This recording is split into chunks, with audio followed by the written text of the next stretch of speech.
Alright, so this is just a little, it's not that important, but just a little something I'm doing since I'm trying to video log everything. This is the old upper console for my truck. It's sit right up here. And what's going to end up going on is I'm going to put the voltmeter in here and mount it back here where the old clock used to be. So I've got my Stinger voltmeter there, and it's going to be mounted right there. Alright guys, so I have my voltmeter in my old clock location. Now, as you can see, I used a hot glue gun on it. Some of you might think, why don't you use liquid cement or something like that, or actual screws? Well, hot glue does not interfere with electronics, and since this is actually open from the case, I use that. Plus, I use plenty of it. It's kind of hard to see, but this shit ain't going anywhere. So it's about to be mounted in there, and then we'll mount it up. Alright guys, so finally got it installed. As you can see, this is where the center console sits. This is the old clock. So, and there's the voltmeter. Volts are low as hell. The truck's been sitting for 2 months without starting, so I know it's only 9 volts, but shut it off. And there we go. It's a nice little stealth voltmeter install.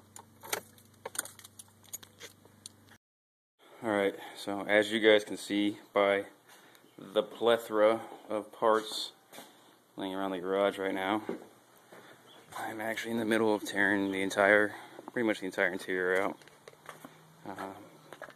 Pulling the dash right now. I'm getting ready to pull the dash.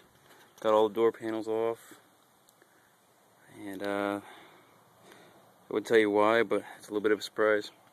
So, alright guys, so this is the next project, which is going to be the door panels. These top trim panels right here are going to be pulled off, and I'm going to be recovered in black suede.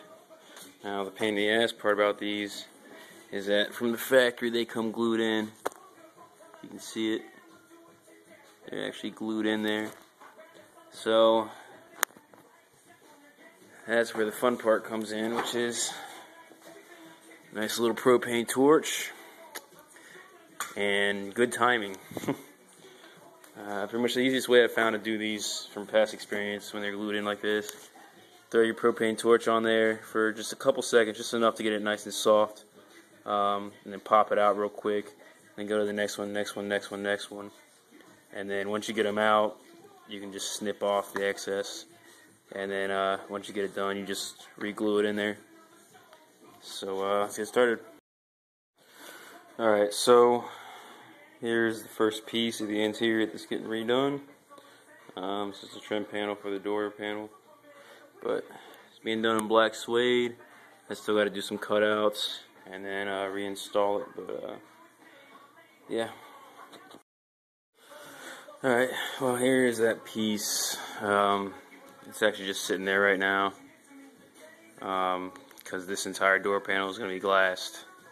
This trim piece is the only piece really that's not going to be glassed. So it's just sitting in there right now. I'm not going to reinstall it until I get done glassing this. But I just wanted to show you a preview. Whole interior is going to be black and charcoal, suede and vinyl. So just a little preview, more to come.